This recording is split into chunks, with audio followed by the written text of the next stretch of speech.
In today's video, I'm going to teach you how to add payment option in Google Forms. If you already have a Google Form open and you're ready to accept payments, we'll use a trusted add-on to make that happen. Start in the Form Editor. Look to the top right for the three-dot More menu.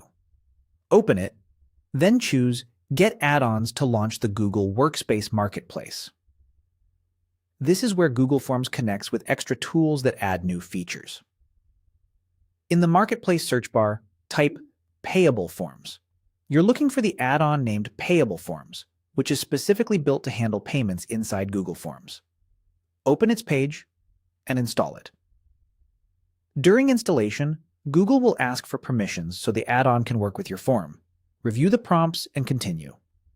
If you're using a work or school account, you may need admin approval before you can proceed.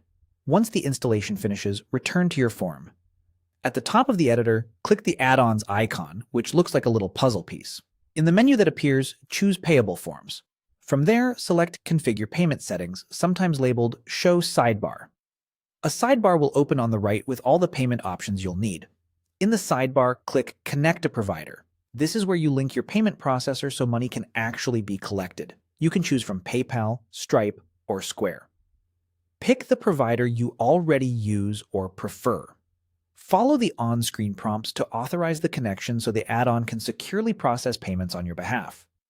With your provider connected, you're ready to add payment elements to the form itself. In the Payable Forms sidebar, click Add Sample Payments section. The add-on will automatically insert a ready-made payment block into your form. This typically includes fields for item details and pricing, plus the logic needed to route a respondent to checkout when they submit. Think of it as a starting template. From here, you can edit the item name, price, and currency to match what you're selling and adjust descriptions so everything is crystal clear for your respondents. A quick tip as you polish: keep your form concise, make all required fields clear, and ensure your pricing and terms are easy to understand. That keeps abandon rates low and helps buyers feel confident. And that's it. Using Payable Forms, you've connected a provider and added a payment section directly inside Google Forms, turning a simple form into a checkout-ready experience.